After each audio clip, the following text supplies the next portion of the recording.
Oh yeah. When people curse, interrupt them. And remind them this is a spiritual program and we all need to change. Well, I guess that's probably right, but I think you ought to be careful what size that person is who's cursing. Anyway, one other thing I wanted to pass on to you. Last week, I think it was Saturday I was here, because my regular Saturday meeting at the 101, a big book meeting, in my home group, the 101 powers that be decided that spaghetti was more important than recovery. So they had a spaghetti dinner and we didn't have our meeting. So I was sitting here, and it was a nice meeting, by the way. 30-minute drunk-a-log. Huh? A 30-minute drunk-a-log. Yes. Well, that was great. You were there?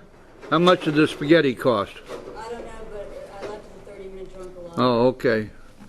Well, we had Glenn here and somebody else, and that was a really nice meeting. But anyway, I was looking over there, and I'm not young anymore. So anyway, the way I read that, it says sponsors have one. I said, one what? That was I never heard of such a thing. Anyway, we digress. Anyone who's been out improving their resume or doing further intensive research, just coming back, like to give us your first name, please? Anyone who's new, brand new, this is your first ever meeting, give us your first name. Alrighty. How about anybody who's visiting with us from out of town or out of state or outer space? We got a few of those, they're just not admitting it. Oh yeah? Okay, Linda, I got you. By the way, if you haven't been to the meeting on Linda's Beach yet, it's a treat you don't want to miss. Linda's Beach on Sunday night at 7 o'clock, prayer and meditation meeting. Started out with 4 or 5 people. I think there were 50 people there last Sunday. If you like that kind of meeting, see Linda. It's right at her house. Okay, I'm digressing again. Alcoholics Anonymous is a fellowship of men and women who share their experience, strength, and hope with each other, and may solve their common problem and help others to recover from alcoholism. The only requirement for membership is a desire to stop drinking. And there are no dues or fees for a membership. We are self-supporting through our own contributions. And AA is not allied with any sect, denomination, politics, organization, or institution. Not wish to engage in any controversy. Neither endorses nor opposes any causes. And our primary purpose is to stay sober, help other alcoholics to achieve sobriety. And the primary purpose of an Alcoholics Anonymous group and meeting is the teaching and practice of the 12 steps. And that's what we're doing here tonight. Now, it's customary and traditional in the Bottomline group to read a portion of Chapter 5 from the Big Book, How It Works. And our friend's going to do it. Good evening, everyone. My name is Michael. I'm alcoholic. Hey, Michael. Here are the steps we took, which I suggested as a program of recovery. 1, we admit that we are powerless over alcohol and our lives become unmanageable. 2, came to believe that a power greater than ourselves could restore us to sanity. 3, made a decision to turn our will and our lives over to the care of God as we understood it. 4, made a searching and fearless moral inventory of ourselves. 5, admit to God, to ourselves, and to another human being the exact nature of our wrongs. 6, we are entirely ready to have God remove all these defects of character. 7, humbly ask Him to remove our shortcomings. 8, made a list of all persons we had harmed and became willing to make amends to them all. 9, made direct amends to such people wherever possible, except when to do so will injure them or others. 10, continue to take personal inventory and when we are wrong, promptly admit it. 11, sought through prayer and meditation to improve our conscious contact with God as we understood Him, praying only for the knowledge of His will for us and the power to carry that out. 12. Having had a spiritual awakening as a result of these steps, we try to carry this message to alcoholics and to practice these principles in all of our affairs. And who's going to read the 12 traditions off the wall, please? Hi, my name's Adam. I'm an alcoholic. Hey, Adam. 12 traditions. 1. Our common welfare should come first. Personal recovery depends upon AA unity. 2. For our group purpose, there is one ultimate authority, a loving God, as He may express Himself in our group conscience. Our leaders are but trusted servants. They do not govern. 3. The only requirement for AA membership is the desire to stop drinking. 4. Each group should be autonomous, except in matters affecting other groups or AA as a whole. 5. Each group has the one primary purpose, to carry its message to the alcoholic who still suffers. 6. An AA group ought never endorse, finance, or lend the AA name to any related facility or outside enterprise, lest problems of money, property, and prestige divert us from our primary purpose. 7. Every AA group ought to be fully self-supporting, declining outside contributions. 8. Alcohol Anonymous should remain forever non-professional, but our service centers may employ special workers. 9. AA as such ought never be organized, but we may create service boards or committees directly responsible to those who they serve. 10. Alcoholics Anonymous has no opinion on outside issues, hence the AA name ought never be drawn into public controversy. 11. Our public relations policy is based upon attraction rather than promotion. We need always maintain personal anonymity at the level of press, radio, and films. 12. Anonymity is the spiritual foundation of all our traditions, ever reminding us to place principles before personalities. Good. Thank you very much. All right. If you have a big book, you might want to open it up to page 72. We're going to be taking a look at the fifth step.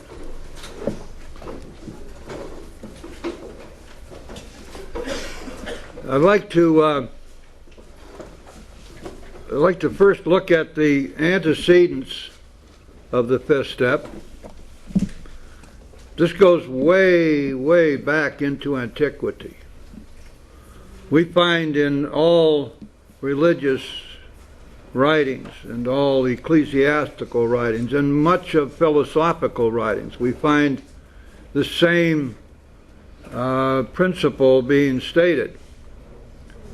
Those of you who are students of the Bible will remember that both in the book of James and in Paul's letter to the Ephesians, they're told to confess their faults one to another.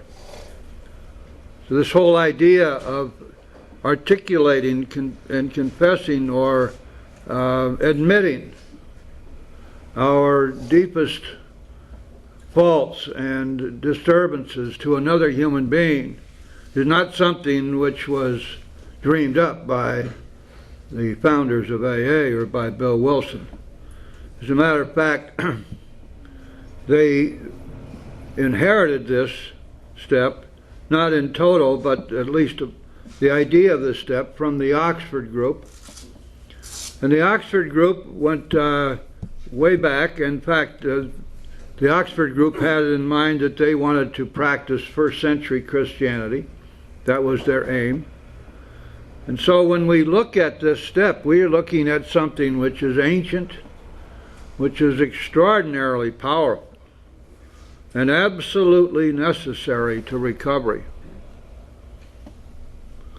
As a matter of fact, we're going to see as we get into the big book and the discussion of this step, that right here in the fifth step we have a major commencement to our spiritual awakening. Now, this is not just something to satisfy the curiosity of some sponsor.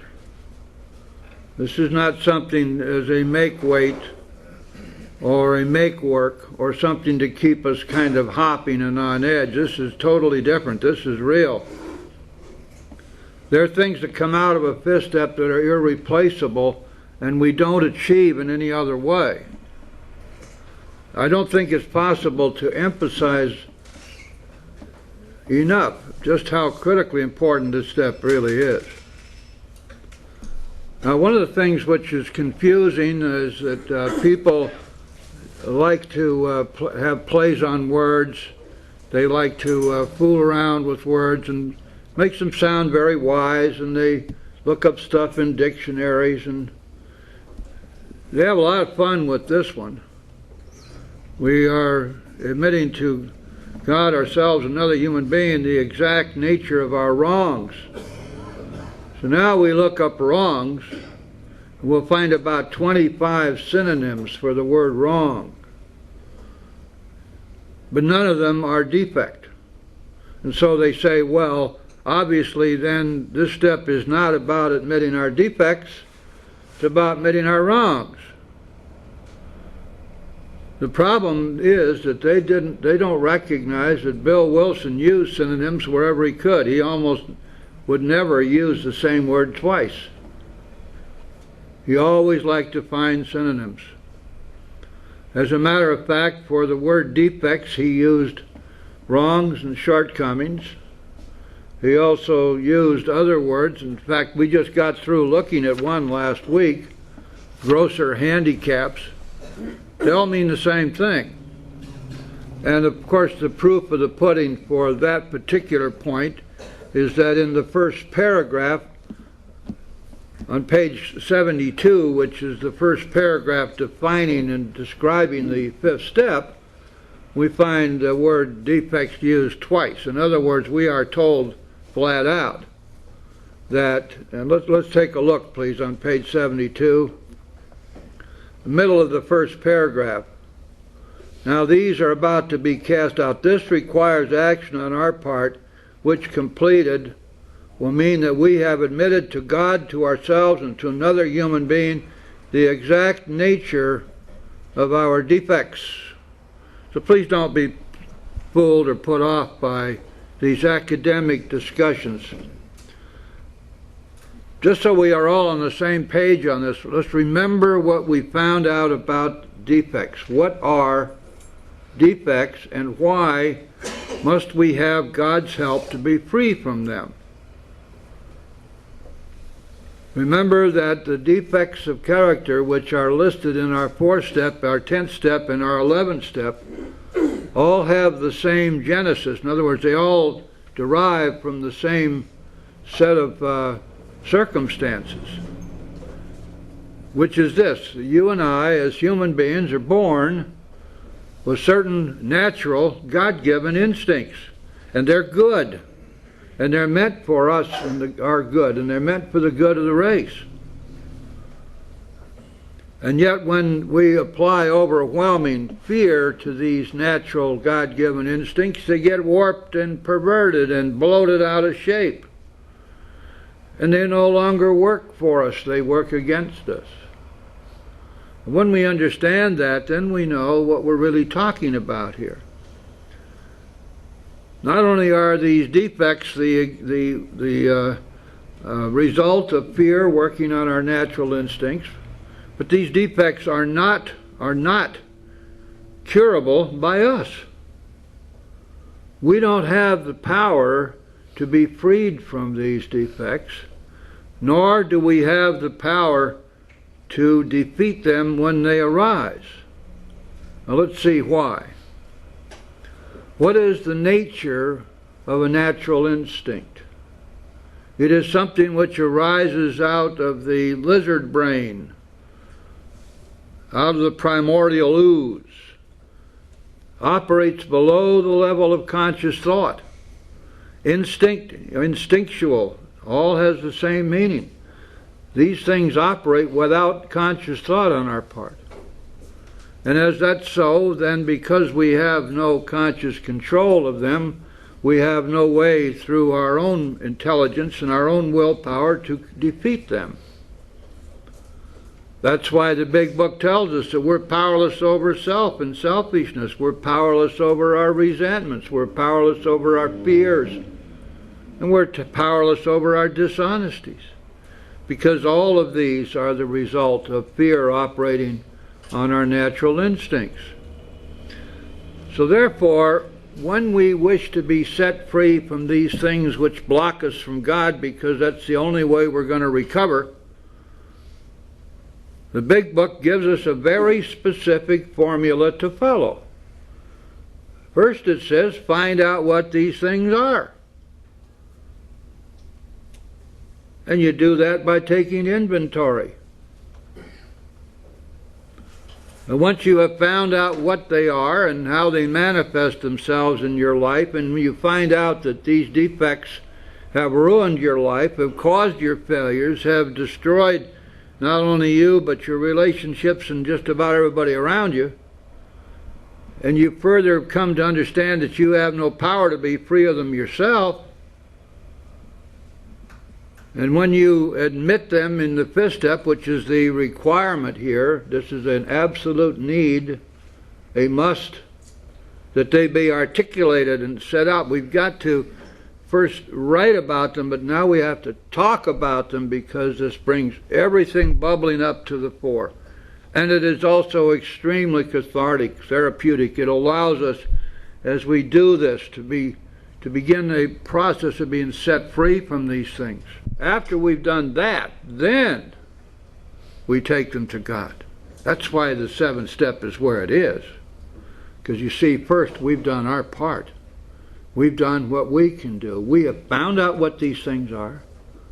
We have admitted what they are to another person and to God and ourselves. And now we take them to God and ask Him to remove them, and He does. He does. Unless, of course, we listen to some of our bright-eyed friends who would like to tell us that God has a sense of humor and He doesn't take all of these away, and give us the idea that somehow or another there's a limitation on God's power. And the only time there's a limitation on God's power is when we put it there. And we can sure do that.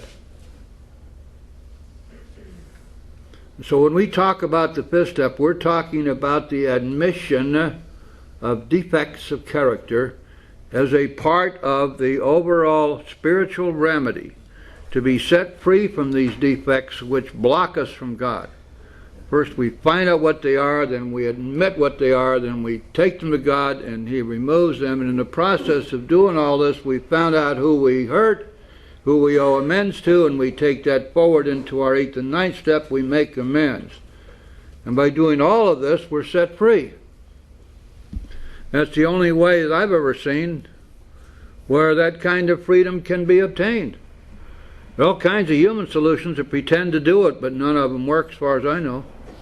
Well, this does work. So let's keep in mind now what we're talking about here. This fifth step is a major part of the effort and the work that we must do in order to be set free from our defects of character which block us from God and keep us from recovery. If we go to page 72 again, first the partial paragraph beginning in the middle of the page. This is perhaps difficult, especially discussing our defects with another person. We think we've done well enough in admitting these things to ourselves. There's doubt about that. In actual practice, we usually find the solitary self-appraisal insufficient. Many of us thought it necessary to go much further. Well, now, a lot of you folks already know this from your own experience. So when you come in here and you're reading the big book and you're listening to step meetings and perhaps reading the steps on the wall, it's easy to say, man, I don't want to do that. I don't want to have to sit there with another human being and talk about myself and admit all this stuff. Heck, I've been running from these things for years. I've done one geographic after another just to get away from this stuff. And why do you think I drank or took drugs? I didn't want to have to think about these things. I didn't want to have to remember them. I didn't want to have to admit any of this stuff. Now you're saying to me that I'm going to have to look another person in the eye and go through this whole thing. Yes, it's exactly what we're saying. A lot of times you'll hear people say, I've been sober 18 months and I'm still working on my third step. And you say, why? And they say, well, I'm just working on my third step. And then you know they're scared to death of that fourth step and probably even more afraid of the fifth step. They don't want to admit it, but that's what's going on. And you know, that's pretty natural. It requires that we have some pretty savvy sponsors know what they're doing and help us to get past this this feeling that we can't trust anybody. I know people who have been sober a long time who have still great difficulty with trusting. And a lot of us have been pretty banged up, you know. But you don't have to trust another person except one. Somebody you're going to have to talk to. And thereby hangs the tale, doesn't it? I mean, there are a lot of fifth steps being done that are not thorough and never could be thorough because there's not enough trust, to be totally honest. And that's a terrible shame because that fifth step could be completely ineffective. Going on, many of us thought it necessary to go much further. We will be more reconciled to discussing ourselves with another person when we see good reasons why we should do it. Best reason first, if we skip this vital step, we may not overcome drinking. Time after time, newcomers have tried to keep to themselves certain facts about their lives. Trying to avoid this humbling experience, they have turned to easier methods. Almost invariably, they got drunk. Having persevered with the rest of the program, they wondered why they fell. We think the reason is that they never completed their house cleaning. They took inventory all right, but they hung on to some of the worst items in stock. Now, some of you have been exposed, I guess is the way to put it, to something which appears on your 30-day chip called the principles behind the steps. Now, the principles behind the steps were made up by three guys in Texas. I'm not sure why they did. I guess they thought it was time somebody did that. Apparently they sent them to the Grapevine, and the Grapevine published this stuff. And now we find it everywhere. The problem there is that there are no principles behind the steps, because the steps are the principles. You can't have a principle behind a principle.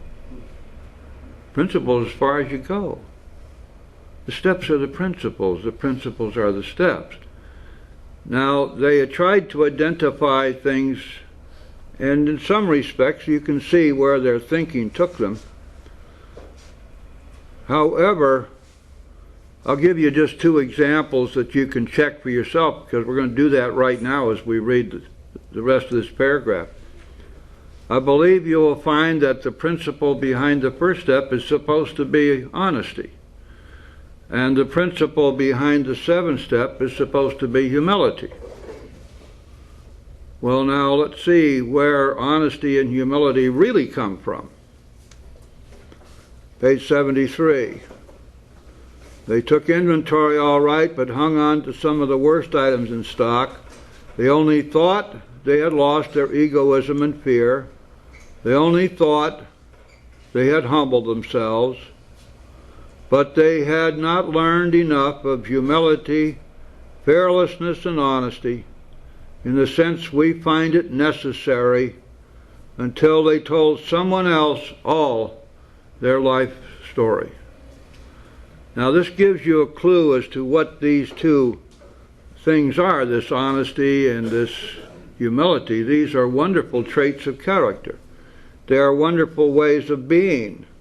They are wonderful ways of acting. They are wonderful ways of thinking, but they are not principles at all.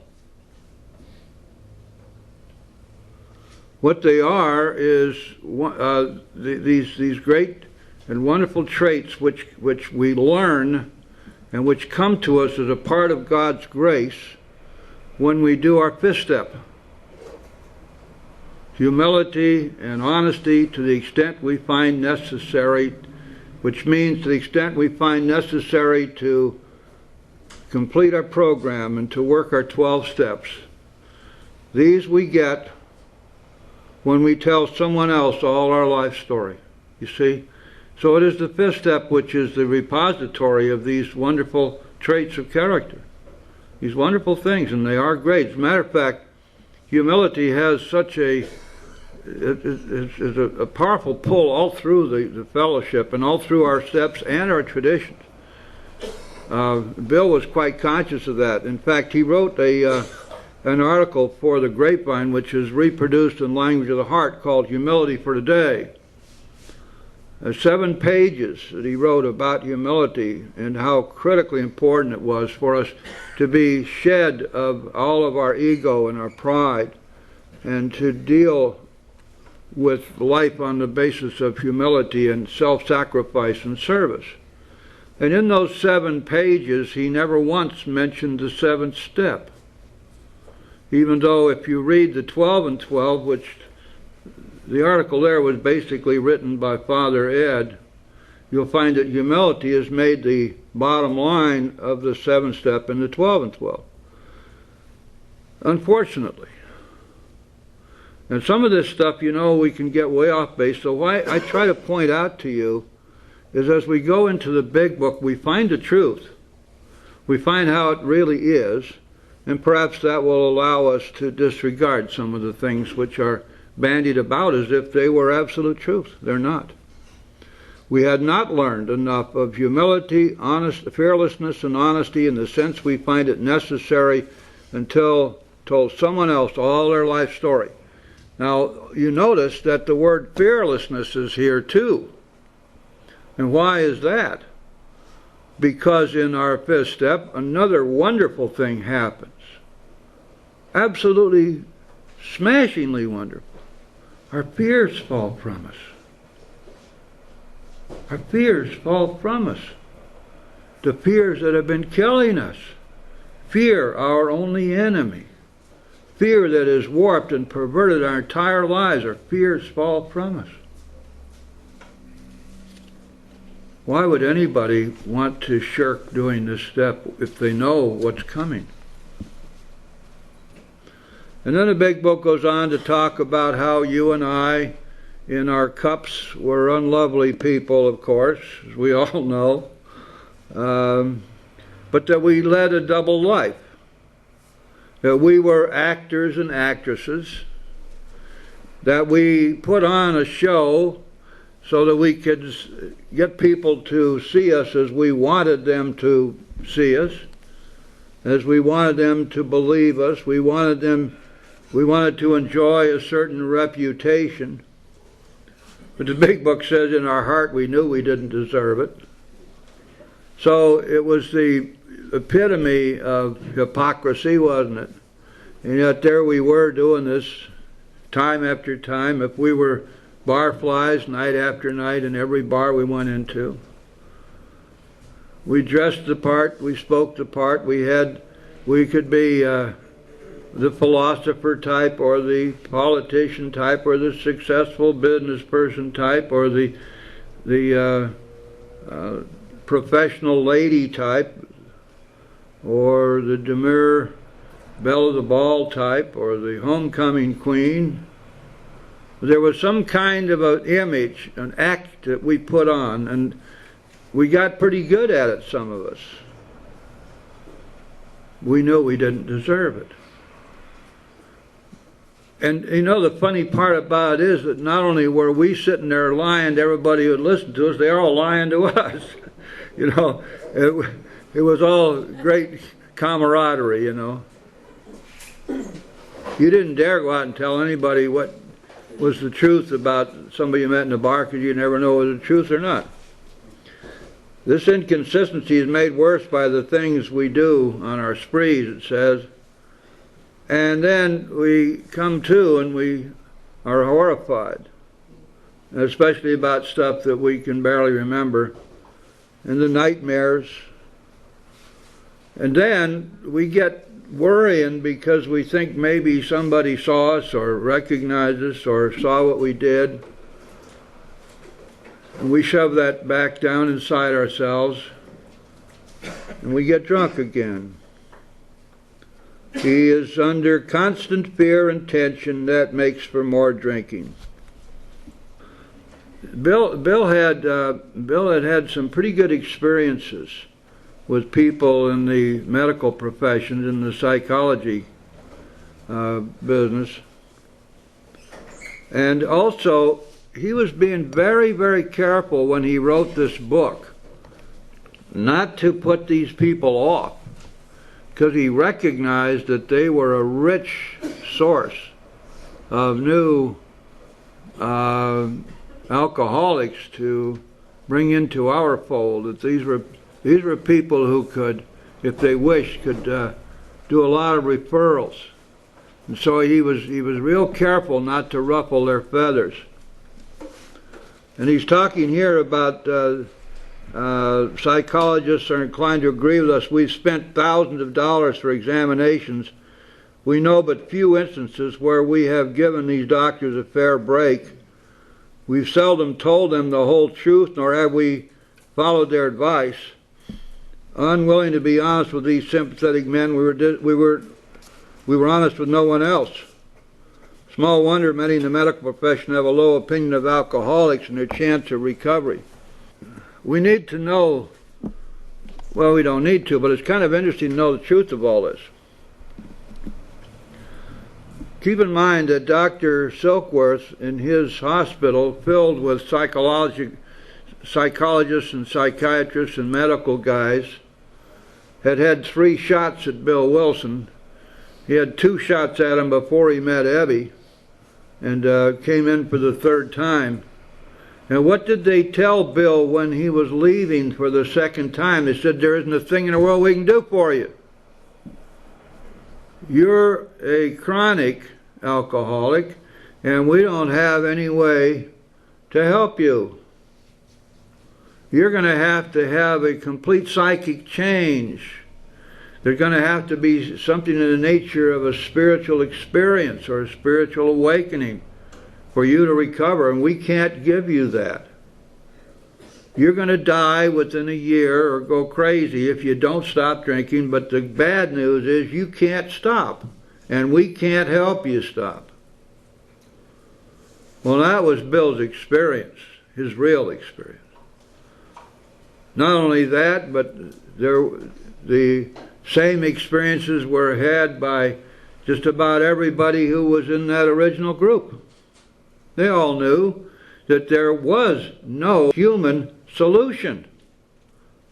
That's why what Michael read tonight is the truth. They knew that. Take, for example, Roland Hazard, a whole year with Dr. Young. Dr. Young tore away all of his psyche and made him a whole new psyche.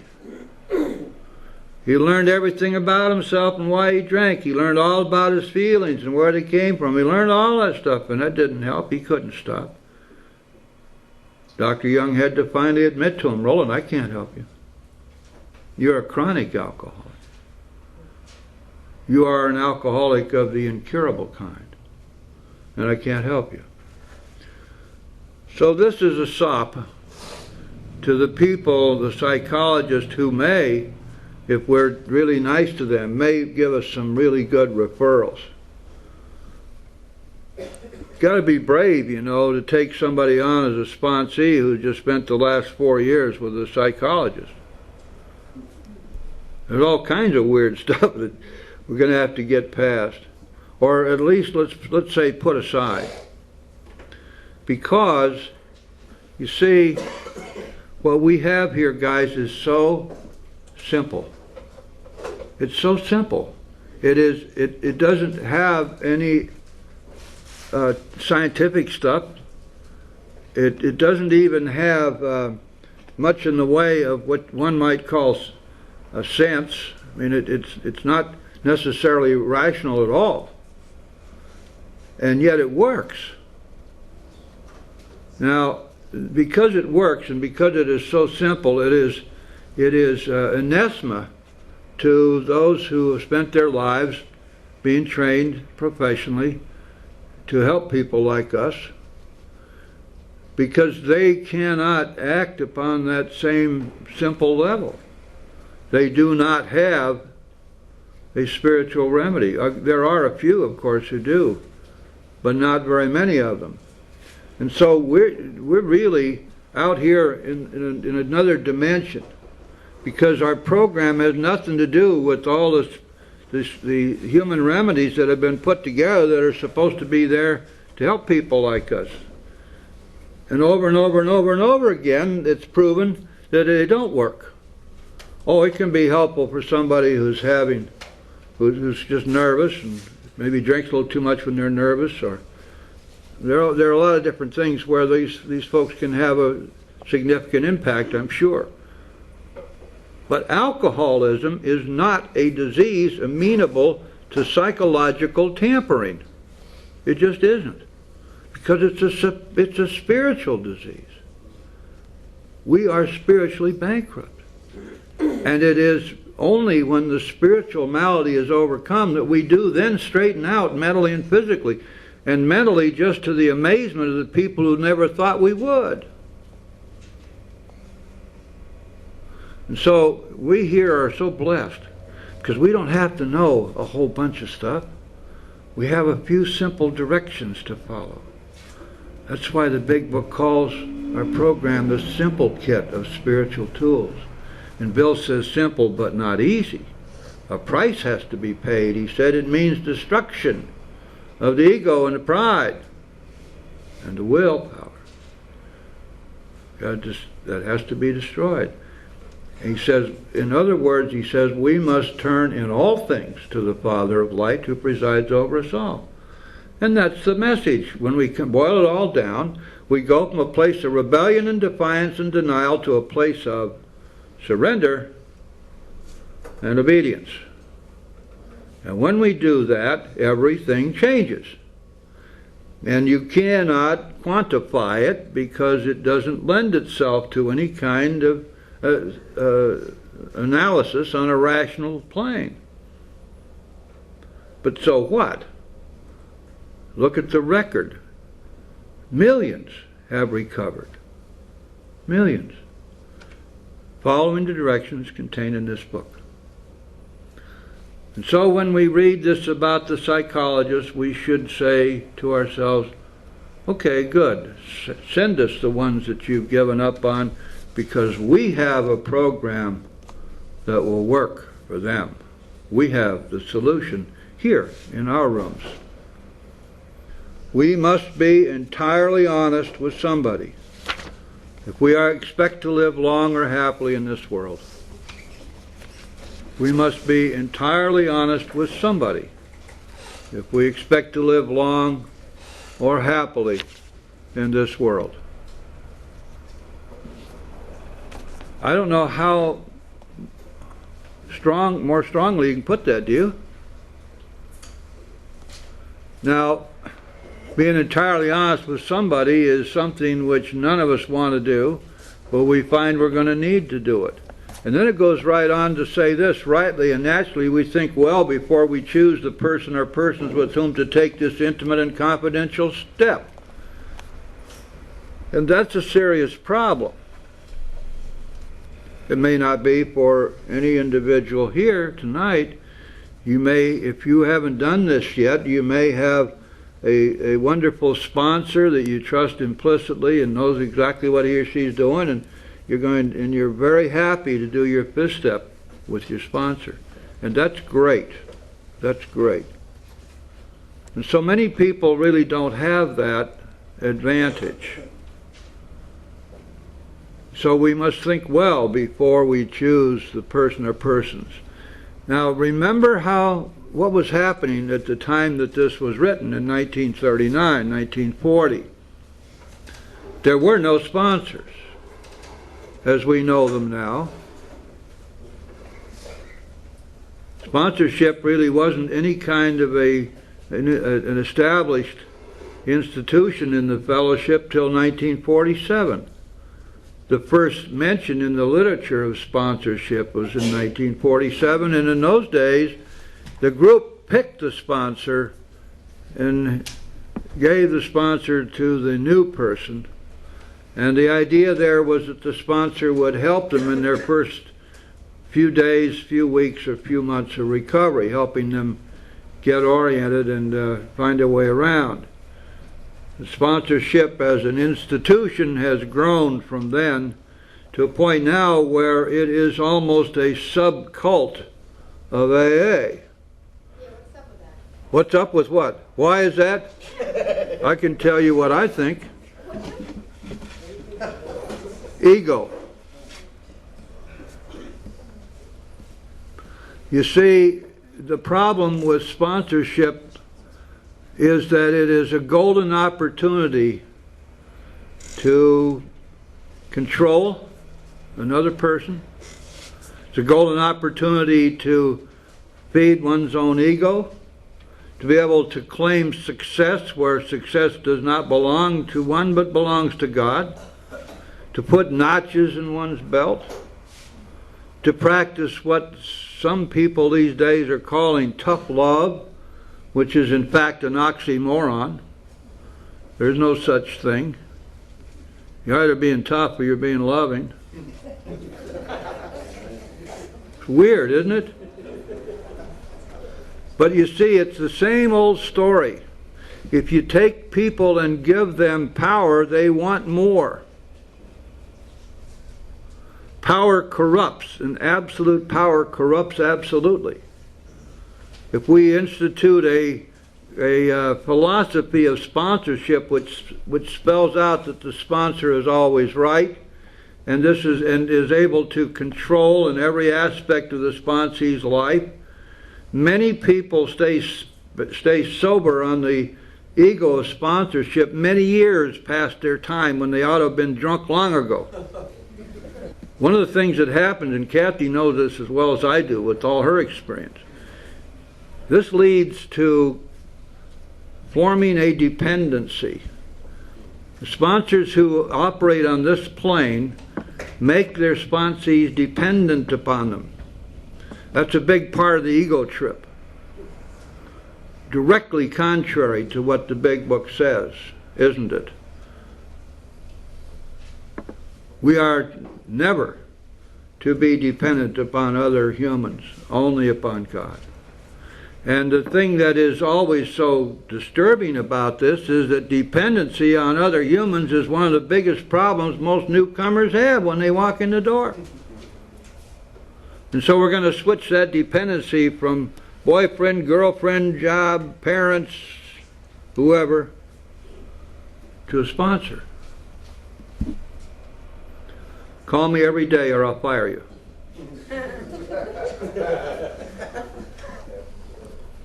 We're going to do the 6th step now. Every time you see a parking meter without any time left on it, put a quarter in it. Brush your teeth with your left hand. Oh, you are left-handed? Do it with your right hand. Drive the speed limit. Make out a defect that you're going to work on every day and put it in your defect jar, and you pull it out each day. And then I will give you a major defect to work on once a week. I'll tell you when you're ready to work the steps. Stay sober 90 days and then we'll talk about it. Don't worry about that big book. Just don't drink and go to meetings. Call me every day.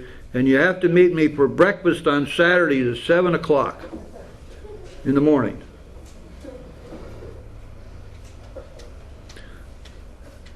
You don't make any decisions without checking with me. Don't you dare have a date with a man or a woman. On and on and on and on. Anyway, this has developed, I'm sorry that I got sidetracked, but But Kathy was right, because it's important that we have some understanding of what the hell's going on here. We took something pure and wonderful and had all kinds of good reasons behind it to help somebody who's new to get oriented into the program and find out a little bit about what's going on and have someone who could begin to guide them into reading the book and working their steps, to a monster. There's a guy who wanders around all over the world now. He's a major circuit speaker of the highest dimensions.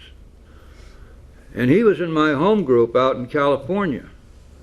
I'm not going to mention his name, but I can tell you that he had a little home in Manhattan Beach, California. And he specialized in sick, sore, and wounded newcomers who needed a father figure and someone to boss them around.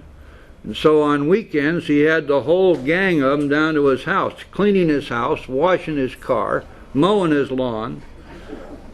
And then he dressed them up in look-alike gray coats and marched them in en masse to meetings. Now he's graduated on up to a bigger house, and he's got a playground across the street now. So after you clean his house, you got to go play softball. Now the whole weekend is taken up this way. And at first, all of us used to yell at him about it. What in the hell are you doing? And he had a sponsor who was a real strong guy. He kind of held him down, but then his sponsor died. And after that, this fellow went nuts. It's just pure ego. Pure ego. Boy, and he's got, I don't know, sometimes he's got as many as 200 people he's doing this with. It's amazing. Well, that's an extreme example. And yet this guy is so well known. I mean, he's a marvelous speaker, and he knows the big book, he knows the steps, he's a charismatic speaker. So he travels the world speaking. In fact, I think he's going to be here in South Florida soon. Anyhow, you guys know, this is kind of a stream of consciousness meeting, isn't it? I mean, I don't have a script, guys.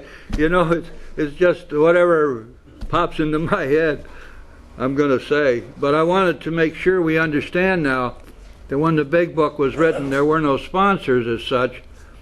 As a matter of fact, the custom then, in the late 30s, was to go to a doctor or a psychiatrist, or most often to a priest or a minister, to do a fifth step.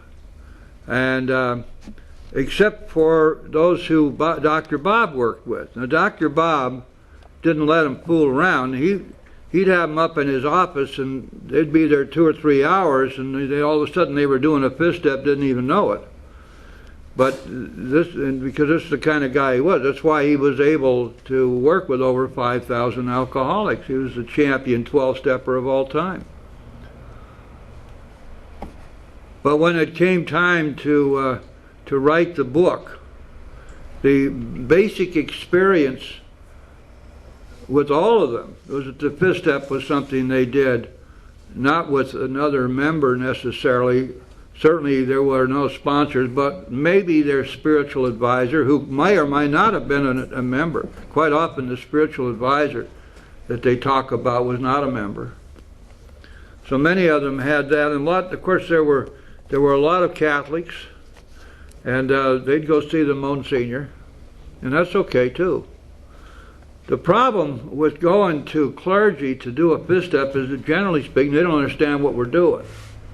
They want us to come in and do a confession, and we want to examine our defects of character, and we want to examine whom we've harmed, and we want to see what these defects of character have done to us and how they've ruined our lives, and we want to see how powerless we are over them, so that we can then remember that what we decide in the second step is right, that God can restore us to sanity, which will then carry us to the sixth and seventh step.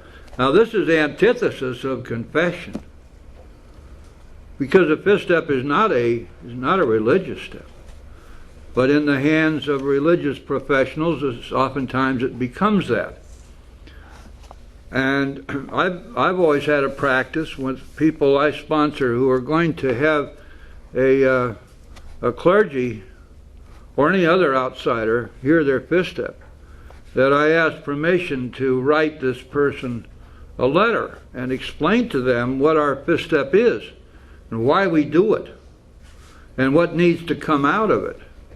Because you see, since all the steps are part of a continuum, each step leads to the next steps and builds on the ones that came before. Well, obviously the fifth step is building up now to 6 and 7, isn't it? And in the sixth step, we know we're going to have to be entirely ready that God take all these defects. In the seventh step, ask Him to do it. Now, why would we become entirely ready unless we had been able to see that these defects were cancerous, they're killers, that we couldn't abide them anymore, that we can't get rid of them ourselves? And we'd already come to believe that God can. The natural thing is then that by the time we get the sixth step, we are entirely ready. That's what the sixth step says, by the way. It doesn't say we made ourselves ready. It says we were ready. It's a past participle. It simply reflects what happened in the fourth and fifth step, that we became ready to have God take away all these defects. The idea that we have to work on our defects in the sixth step is ridiculous. It's ludicrous. Ludicrous. I don't know where some of this stuff comes from. Anyway, that's for another meeting. I'll probably be saying that same speech again one of these days. Anyhow, so you can see then that today's choice of sponsor to do fifth step is pretty much a natural one. And hopefully the sponsor and sponsee have had enough time together that the degree of trust has grown, that the sponsor has proven by their actions that they are in fact trustworthy, closed mouth, and nothing that is said is ever going to get past them. Ever, ever, ever, to anybody, under any circumstances, or no matter what the coercion. That they are willing to go to prison rather than reveal what they heard in their fifth step.